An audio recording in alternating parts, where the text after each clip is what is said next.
আজকে ইয়াস তুই শেষ। তুই জানা সত্ত্বেও তুই আমার গার্লফ্রেন্ডের দিকে মেসেজ দেস, আমার গার্লফ্রেন্ডের দিকে তাকাস, তোর আমি না করছি, তোরা কেউ বাঁচাইতে পারবো না।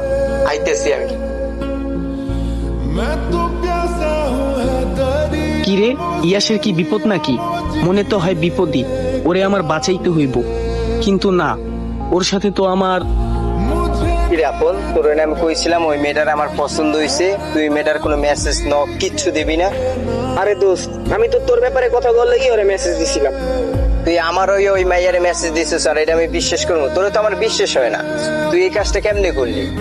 আরে দোস্ত, তুই আমার ভুল চুপ, কোনো কথা কবি না। নেক্সট টাইম তুই আর আমার আশেপাশেও থাকবি না। আর ওই মেয়েরে যদি নেক্সট তুই মেসেজ বা কিছু দিছিস আর আমি যদি একটু জানতে পারি, তাহলে তোর অবস্থা খারাপ করে দিলাম না।